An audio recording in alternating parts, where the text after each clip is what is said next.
Hi everyone, I am back with another journal tutorial. Now this one again is a very simple journaling. So here are some of the elements that I had decided to kind of use in my layout. To start off with, I'm starting off with CrafTangles diary, and then I have this handmade piece of paper, the shades of which were very similar to the stickers that I wanted to use.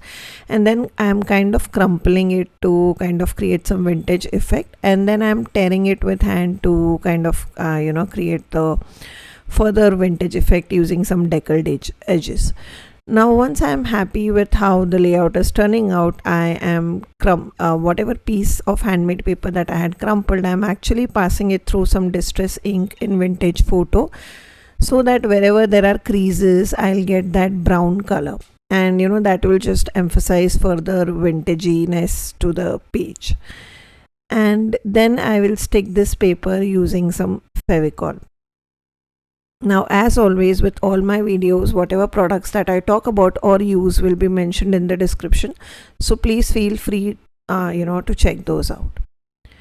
Now that I'm happy with how the left side of the page looks, as I said, I kind of always repeat the same thing across various areas in my journal just to keep everything balanced. So I'm using the same page on the right top corner, and I was exactly using the same technique to create the vintage effect. Now I decided to do some doodling just because I felt the page looked a bit empty, and the stickers are not very big, or I'm not putting a lot of stickers. So just to kind of fill the page, I am adding some doodling. Now if you are a person who writes in a journal, etc., you could always write in that green section. I think that would also look really cool, like throughout the day whatever happened, etc., you can write it there.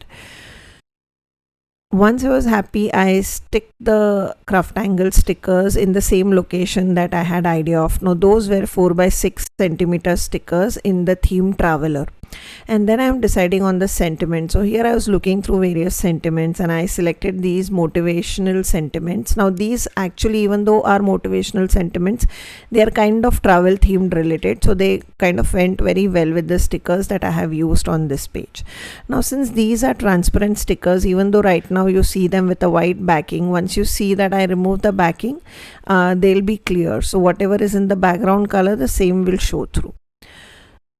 And yeah, that's it. That will complete today's page, a very simple page. I hope you enjoyed it. I'll see you soon in another tutorial. Till then guys, take care.